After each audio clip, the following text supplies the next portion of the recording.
Attention, you're listening to the Todd Huff Radio Show, America's home for conservative, not bitter talk radio.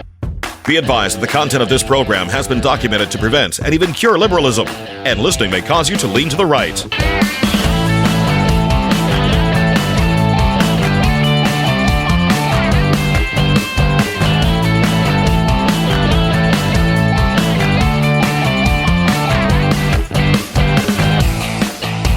Here's your conservative, but not bitter host, Todd Huff. Well, that is right, my friends. Hour 2 of today's program here at the Todd Huff Show. My pleasure to be here in this hour, I should say. We're going to play a clip from Bill Maher during his show talking about his dinner with Trump. There's so much in this, and I want to talk about it here on this program today. Bill Maher, he is, we need more people like Bill Maher. And I understand Bill Maher doesn't respect people like me in a lot of ways. That's okay. He doesn't have to. I don't need Bill Maher's support. I don't need Bill Maher to tell me what he thinks. He can say whatever he wants, but I don't need his opinion, his approval of my belief in Christ or whatever. That's okay. We need more Bill Mahers on the left, though. The days when we just had disagreements with liberals instead of godless, extremist, radical leftists were much, much, much more living in the world of reality than what we experience today. So I want to play this. There's some things I think Bill Maher, and it's interesting to me, things that Bill Maher assumed about Trump that he thought he knew, that he turned out to be completely wrong about. It's just interesting to listen to his synopsis of this dinner, this conversation, and I want to play it. His synopsis. This thing goes on for several minutes. I want to pause it. I want to talk about this. There's a lot here. There's a lot here that I hope that the political leftists here listening today, I hope they listen just to Bill Maher as well. Because Bill Maher and you could get along and at least discuss things as civilized, reasonable people in today's political climate. And I respect that about Bill Maher. I think he's wrong about a lot, but he's right about a lot of what he says about President Trump. I find it interesting. It's amazing to me the number of people, he's a smart guy, the number of people who simply still, after all of these years, nearly 10 years now with President Trump in the political spotlight, they still don't understand him. Even taking away those who don't want to understand him, there's still a group of people that do not understand Trump. I don't know. I think for the average American, the average everyday American seems to get Trump in a lot of ways that these liberal elitist types may not get as well as the rest of us here in flyover country. That's what I want to talk about today. We'll get through as much of this as we can possibly get through today, my friends. Before I get started, though, if you are in sales, listen up. Are you where you want to be? Are you closing as much business as you want? Is your income where you want it to be? Are you looking for a promotion in the company? I don't know. Are you where you want to be? Because if you're not, and if increasing your sales productivity is key to getting you where you want to be, let me introduce you to Matt Easton at Easton University. They have an incredible training program, a coaching program that I would put up against any sales program I have ever seen. I've been around this a lot in my previous experience. We've done this here with the sales team at our show in the past with some things, and I think that this is phenomenal sales training. I think I would put this up against anything. He's here to help you as well. This isn't just a cookie cutter training. There's 2 coaching calls every week. There is a training system, a system that's going to help you be productive and know how to process go through the sales process as efficiently as possible. But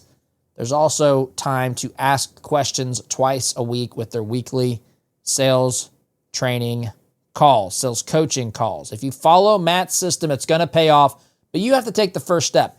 This is an investment in yourself and in your skills. It will pay off if you follow the system.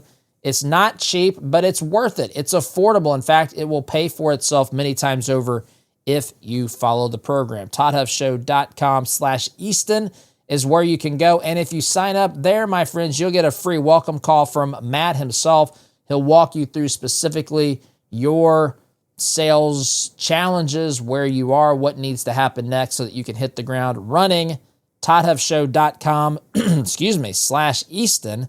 Do not let this opportunity pass you by, my friends. All right, that being said, I got to get the bleep button out here for Bill Maher. I'll do my best here. We may have to employ the help of Oz here as we play this as well. But that being said, Bill Maher is talking here in front of his studio audience about about his experience with President Donald Trump, having dinner with him, I think Kid Rock was there. And also, I believe I saw pictures of Dana White there, if I'm not mistaken. Anyway, whatever the case may be, he's going to share with his audience, and by extension, we're going to share that with you as well on this program today. There's so many nuggets, teachable moments. There's just so many things along the way here. So that being said, here is Bill Maher talking with his audience about his experience with having dinner with President Donald Trump. I hope you enjoy this. What I know you've all been waiting for, I'd like to give you my book report on my visit to the White House. Walking over to the stool to talk to his audience. Taking a sip of his coffee here. Okay, as you know, 12 days ago I had dinner with President Trump, a dinner that was set up by my friend Kid Rock, because we share a belief that there's got to be something better than hurling insults from 3,000 miles away. And let me first say that to all the people who treated this like it was some kind of summit meeting, you're ridiculous. Like I was going to sign a treaty or something. I have no power. I'm a idiot, and he's the most powerful leader in the world. I'm not the leader of anything, except maybe a contingent of centrist-minded people who think there's got to be a better way of running this country than hating each other every minute. So now notice there. Now notice his audience. It's interesting. There's so many things here. As you know, someone who's in the business of sharing opinions here on this program like I do. I don't have, the television show. We've had a television show in the past. Bill Maher reaches a different demographic. Bill Maher is on, what is it? Is it Cinemax, I guess? I don't know. Different demographic of people. He's a comedian with opinions. There's similarities. He's got guests. He's a thoughtful guy. I actually agree with him on occasion. Fundamentally, I don't agree with him. He's wrong about a lot of things. But he's a smart guy, and I respect him, and I miss the days of this sort of thing. I miss the days when you could reach across, not in the sense that they mean it when Republicans are in power. When Republicans are in power, the media will say Republicans need to reach across the aisle, because what that means is Republicans don't really implement the ideas that they were elected to implement. So I'm not against, there's times you've got to negotiate to get something done. Unfortunately, it's nearly impossible to do that in America today. That's why I've said one of these two sides, the side of reason and sense, conservatism is going to have to win, or we're going to have to succumb to the left and let them turn this into a utopian hell, which is what will happen if the left wins. But you can't, the ability to compromise is getting smaller and smaller because there's fewer and fewer of Bill Mahers. And I think that's important to note. And I respect him in a lot of ways. I don't respect his anti-Christian hatred, but he doesn't have to like it. It doesn't bother me. It impacts me 0%. I just personally think that he's just well out of bounds with some of that. But be that as it may, and he's got some strong anti-Trump feelings and animosity as well. But you'll see, I think some of that melted away during his dinner with Trump. So, But you'll notice the audience is clapping here when he's talking about not hating every person on the other political side of the aisle in this country every second. It's so fascinating to me because, and Bill, correct me if I'm wrong, I don't think I am. But see, here's what's different between me speaking to you, our audience here in this program, and Bill speaking to his audience. I'm speaking to a group of, it's so fascinating. I remember one of the criticisms of Rush. Rush, they said, came out every day and spoke to his audience and told those mind-numb robots what to do. And they all got into line and did precisely what the late, great Rush Limbaugh told them to do. The problem is that's not dealing in reality whatsoever. The people who listen to this program, you who listen to this program, you are a very educated group of people. You have very typically, look, it runs the spectrum. People are learning along the way. But at the core of this audience are people who know what they believe, who enjoy the process of thinking about these issues, hearing about it, being exposed to maybe a new idea or perspective, sometimes simply having what they already believe echoed, but you're not here looking, what do I do next, Todd? That's not what you're here doing, and I respect that about you. I respect that. You'll take the things that I say and you'll run it through your filter and decide if you think I'm right or not. Unfortunately, if you disagree with me, you're usually on the wrong side of it. I'm kidding, but just kind of. But you get the idea. Bill Maher's audience is not that. I'm telling you, it's not that. Bill Maher's audience is not an audience of independent thinking people. Bill Maher's audience is a group of people who want to hear, now there's occasionally some ideas that are being bantered about on that stage, or on that platform, whatever. But there's a lot of anti-Trump rhetoric and a lot of, candidly, if I may, a lot of juvenile jokes that are being, told at the expense of the president or Republicans or conservative Christians like me. And that's fine. I'm just saying a lot of people go there for the crudeness of it. A lot of people go there not because they have some grand political philosophy, but because they want to laugh while mocking the people who don't agree with them. And I would say this, to Bill's credit, I think sometimes, not always, but sometimes he's very fair with the opposite. He's very fair with Trump here.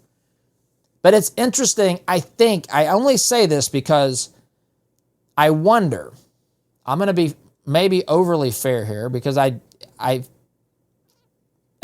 think this is the case, but I'm just going to say I wonder, for the sake of fairness, I wonder if someone who spoke, or if Bill decided to come out and say to his audience, it's time for us to hate every Trump supporter at every chance we get.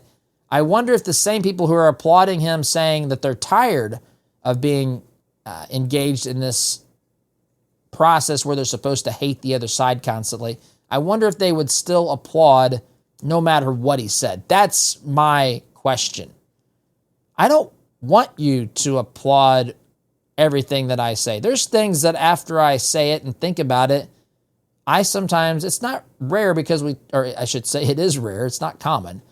But there are times I think, I don't know if I explained that right. I don't know, maybe over time I change my opinion about something. Maybe I find out that I was wrong once I get the rest of the story. Again, it's not common because typically we're talking about fundamental ideas, and those are ideas that have been formed in, that I've formulated over the course of 30, 40, we'll say 30 some years now. It wasn't just something I woke up today and thought about. It's one of the reasons why we don't talk a lot about he said, she said crap on here, because you don't know what the truth is. Whenever you're talking about concepts and ideas, you at least have an idea, a way of determining what the truth is, or at least a process where we help uncover that, ask questions, try to wrestle it out mentally and so forth. So I just find it interesting that that's how he decides to start here. So that being said, I'm going to continue letting Bill speak to his audience here. Thank you.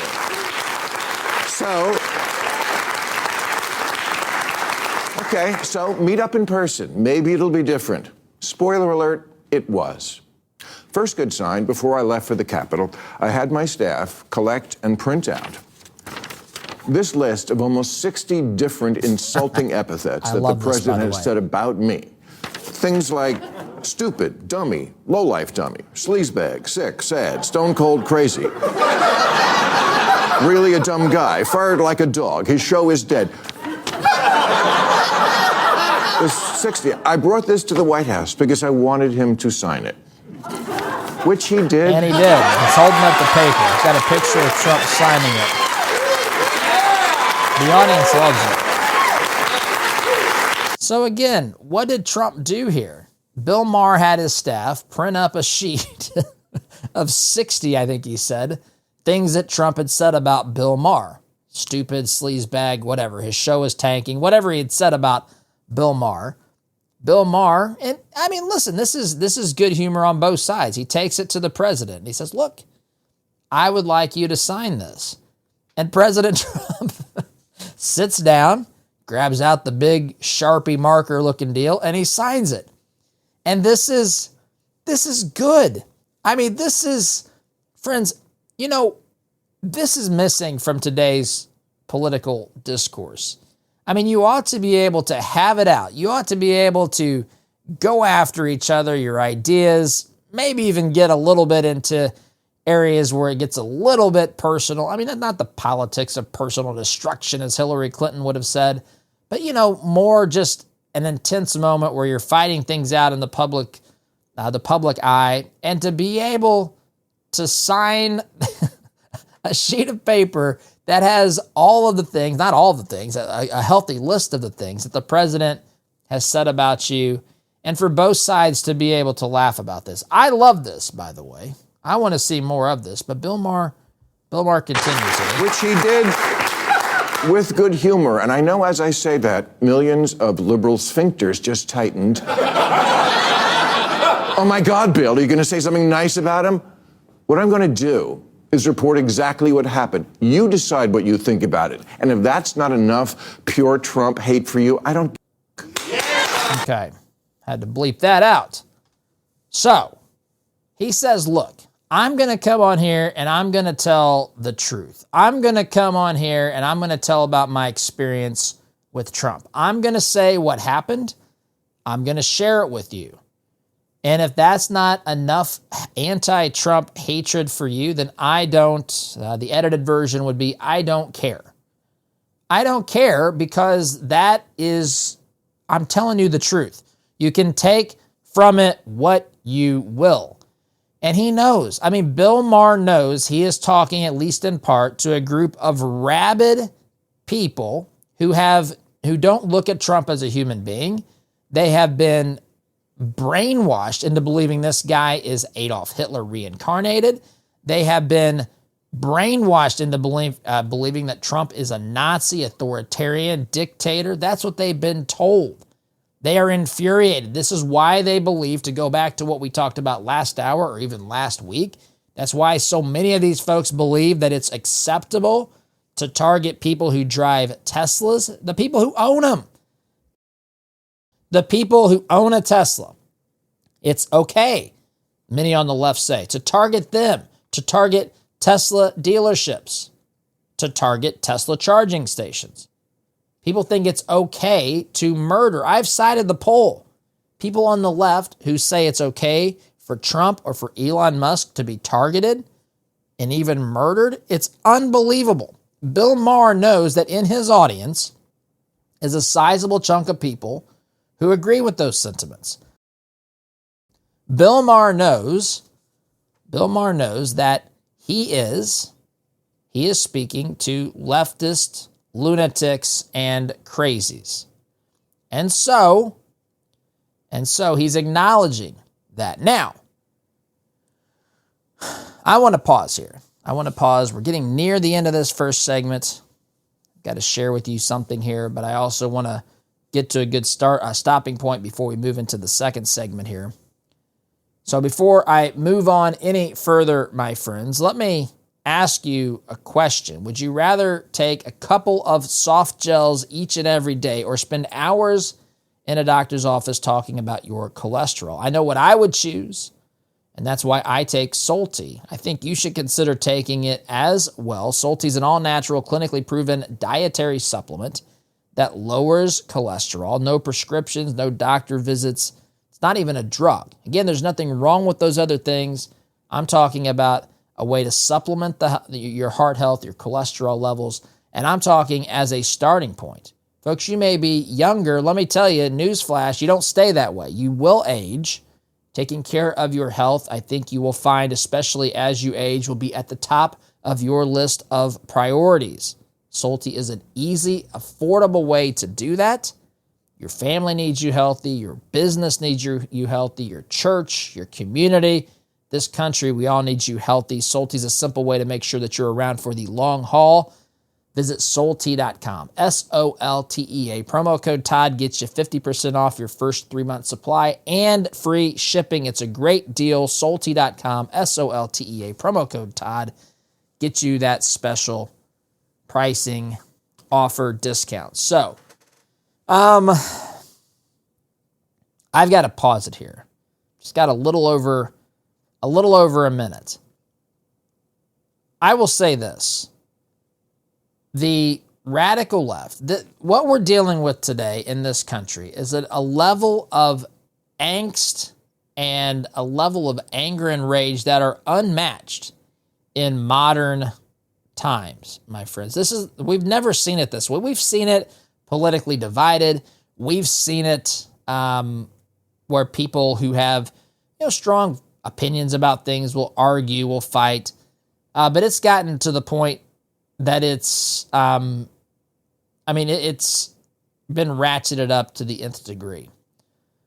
To the level where people are on the left, people who share a lot in common with Bill Maher. And I would not call Bill Maher a leftist. Bill Maher is an old-fashioned liberal. He's an old-fashioned liberal. He's not an extreme leftist. He actually goes through, if I got time to get to it, he goes through the things that he agrees with President Trump about.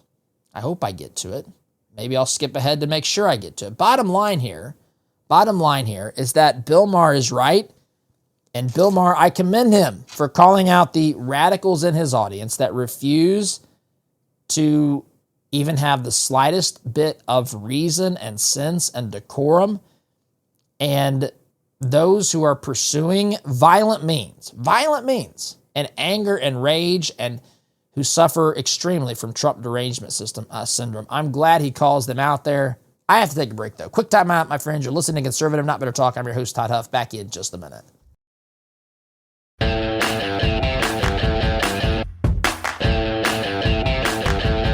Welcome back, my friends. I'm going to get through as much of this sound bite as I can because I think there's a lot of teachable moments here. So let's get back to it. Bill Maher is addressing his audience, talking about his experience having dinner with President Trump. With no further ado, let's just get back to it.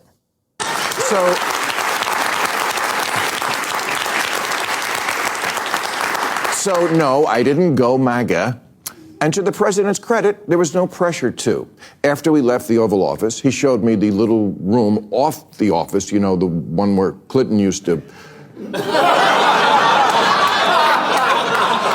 Okay. Well, not anymore. That's where they keep the merch now. It is. And he gave me a bunch of hats, but he didn't ask me to take a picture in one, which I appreciated. The guy I met is not the person who the night before the dinner tweeted a bunch of nasty crap about how he thought this dinner was a bad idea and what a deranged I was. I read it and thought, oh, what a lovely way to welcome someone to your house.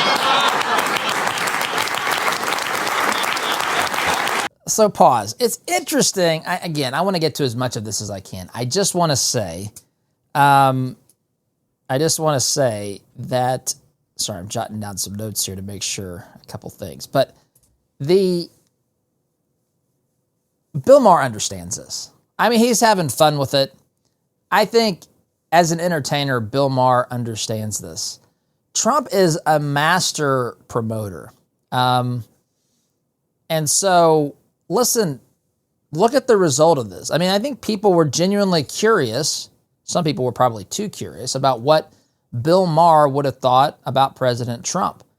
And President Trump outperformed Bill Maher's expectations, which to a guy like me, and I'm guessing many of you, is just, I don't understand how someone can think like this today. I don't understand how someone like Bill Maher doesn't understand Trump's shtick. I don't understand how they miss what Trump is doing. It doesn't mean that he doesn't believe it. It's just that Trump knows how to stir the pot, how to get things in the headlines, how to get things, just get them front and center, get them into the, have the attention of the American people. So that being said, I want to get back to this. Bill Maher does understand this, but Trump has a way. Trump has a way. Before he has Bill Maher come in, he's bad-mouthing, questioning the ideas publicly, whether it was a good idea. But it's just how Trump operates.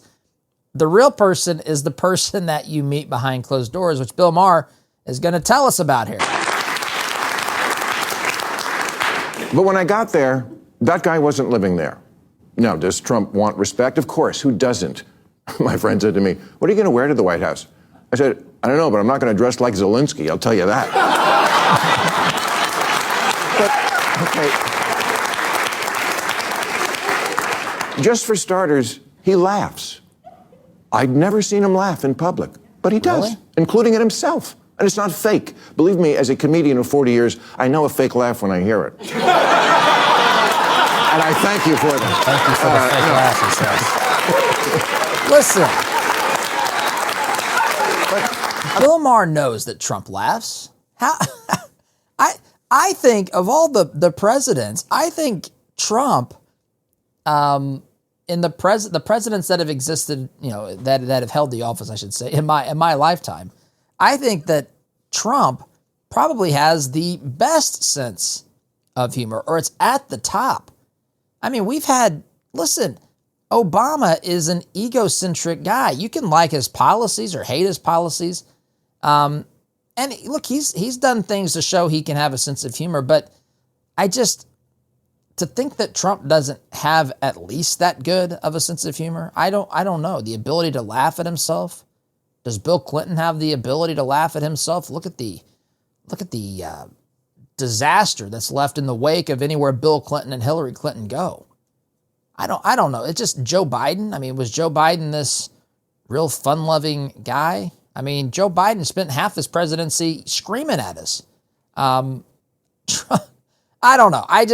To think that you can misunderstand a guy as badly as they do, it's just quite remarkable to me. He continues, though. Okay, example. In the Oval Office, he was showing me the portraits of presidents, and he pointed to Reagan and said, in all seriousness, the best thing about him, his hair. I said, well, there was also that whole bringing down communism thing, waiting for the button next to the Diet Coke button to get pushed and I go through the trap door. But no, he laughed, he got it. I said to him at one point, "Mr. President, the dog, that's unusual in the White House." He said, "Well, a lot of the presidents, they had a dog for political reasons." I said, "No, people love dogs, that's what that is." "Oh yeah, okay, that's true."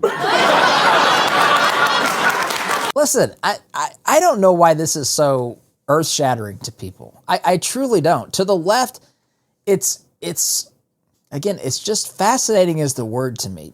And some of them don't want to get to know Trump.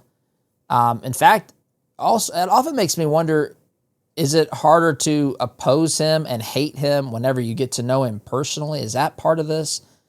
Is it harder to demonize a guy that you get to realize is not the guy that you were told that he was? I don't know all the things that are going into this, into their thinking and into this scenario, but the idea that they don't know this is just, it's fascinating to me intellectually, but practically it's a real head scratcher to me, because how can you not know that Donald Trump has some charisma that he is somebody that has an uncanny ability to connect with other human beings. I mean, you do not get to the level that Trump is at without having some level of interpersonal skill. It just doesn't happen.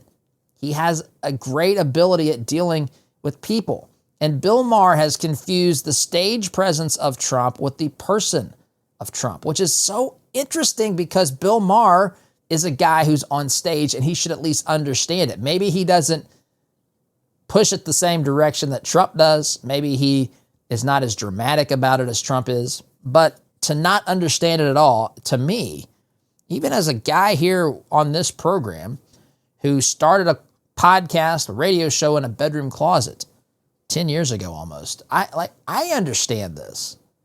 I am who I am on this program every day. Sometimes I've got to turn it up a notch, not just for the process of having this particular platform or stage. You can't come on here and just talk like this. Otherwise, it would feel like NPR all day. If you sat down with me, I think you would say it's the same. I'm the same guy, but it's also a different setting, right? It's a different setting. I mean, why can't we understand that part of becoming an adult is not, you don't stop every behavior that you learned as a child. There are times to be a kid. There are times to play with your children and grandchildren, to roll around on the floor and to wrestle around or whatever. Throw your kids in the air. But you don't do that all the time. I'm not doing that right now on this show. I'm engaging in something else.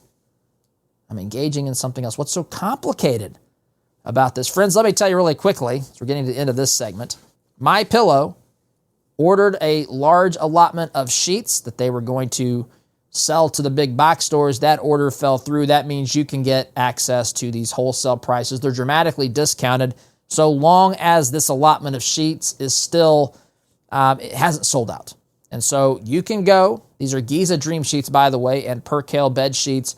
Go to mypillow.com to shop these sheets. Use promo code Todd to get these wholesale prices. And there are even free shipping options that are available. This allotment will not last long. When they're gone, they're gone. MyPillow.com, promo code Todd gets you that special pricing.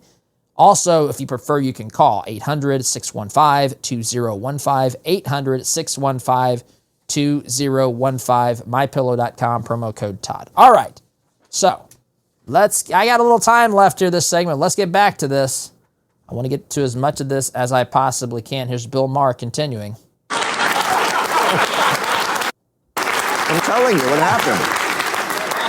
At one point, we were walking through it is an amazing tour of the whole house. And I don't remember exactly what we were talking about, but it must have been something with the 2020 election, because I know he used the word lost. And I distinctly remember saying, wow, I never thought I'd hear you say that.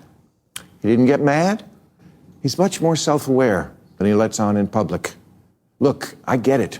It doesn't matter who he is at a private dinner with a comedian. It matters who he is on the world stage. I'm just taking as a positive that this person exists, because everything I've ever not liked about him was, I swear to God, absent, at least on this night with this guy. Bob, Kid Rock, told me the night before, he said, if you want to get a word in edgewise, you're going to have to cut him off. He'll just go on. Not at all. I've had so many conversations with prominent people who are much less connected, people who don't look you in the eye, people who don't really listen because they just want to get to their next thing. I'm going to have to take a break. Quick time out, my friends. Playing as much of this as I can. You're listening to Conservative Not Bitter Talk. I'm your host, Todd Huff. Back in just a minute.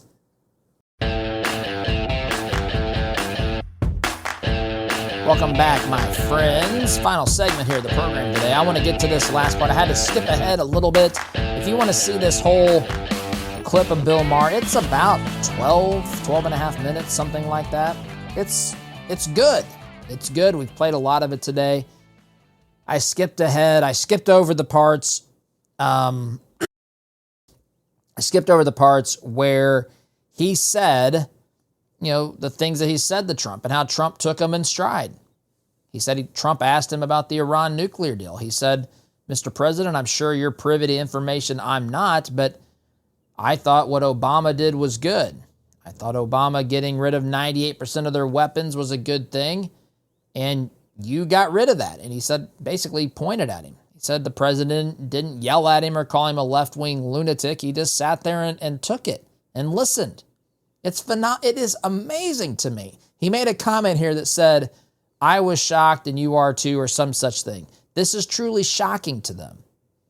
And I got lots of thoughts about this. I don't know. I wasn't there, and I'm not in the mind of Bill Maher, but I know the left. And I know if you rise to the top levels of the leftist movement, at its core, at the radical left's ideology, it's morally bankrupt worldview and ideology, is this inherently self-righteous, arrogant viewpoint. I mean, think about how highly you must think of yourself in order to say, our party, our movement is going to rule America. We're going to make all of the decisions for America. You must think very highly of yourself. It requires not even just an ego. I'm talking an absolutely immeasurable, really, amount of arrogance. And he was shocked not to find it with Trump. I'm shocked that he's shocked. This is precisely what I think. Do you not listen? Have you not seen him on stage at his rallies? Have you not listened to the people that knew him? I stayed at Trump International Hotel whenever it was Trump's in Washington, D.C. I dealt with the staff there. The way that the staff deals with the clientele is phenomenal. That doesn't happen by happen chance. That happens because of the person at the top. This should not be shocking. I want to play Bill Maher. He's actually going to list, I think here, I got it queued up, the things that he actually agrees with Trump on, because he said, Trump's basically, I forget exactly how he worded it, but Trump is saying, you're anti-Trump, against all things Trump. And he says, no, I'm not. I'm actually in favor of these things. Listen to this.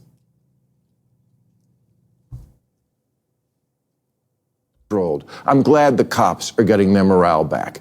DEI had gone too far. Biological men shouldn't be playing women's sports. Europe should pay for their defense. And of course, it makes sense that Arab countries should take in Arab refugees, like the million Syrians who wound up in Germany when Saudi Arabia took none. He said to me, "You're right, they took none." Still can't help himself there. Must have paid him as a little bit of a buffoon. Well, you should remind your boyfriend in Saudi Arabia that the next time you see him. And what happened, Bill? Did he throw you out? He laughed. I never felt I had to walk on eggshells around him. And honestly, I voted for Clinton and Obama, but I would never feel comfortable talking to them the way I was able to talk with Donald Trump. That's just how it went down. Make of it what you will. Me, I feel it's emblematic of why the Democrats are so unpopular these days. There you go. He was even okay when I checked him on the orangutan lawsuit. Headline, Trump sues Maher. He was. The $5 million orangutan sex rape. He said to Dana White, Bill said my father was an orangutan, and I really love my father. And I said, well, Mr. President, I did that because I didn't like what you were doing regarding Obama's birth origins. I thought that was low. Again, no anger, just a little smile, as if to say, yeah, I get it. The most surreal part of the whole night was when I got home. I flew back right after the dinner, and I'm in bed watching 60 Minutes from the night before. And there's Trump in one of their stories, standing at a podium in a room that looked to me like one of the rooms and places we'd just been in. And he's ranting, disgusting, you're a terrible person. And I'm like, who's that guy? What happened to Glinda the Good Witch? So you get the idea. That's as much as I could get into. I didn't cue the beginning of that soundbite. I had it muted. It wasn't going through the soundboard. Bill Maher also said, I liked that Trump moved the embassy in Israel to Jerusalem. The point here is that Bill Maher is shocked that he has so much in agreement with Trump, or at least at least he's shocked that Trump isn't some, I guess, totalitarian Hitler behind closed doors.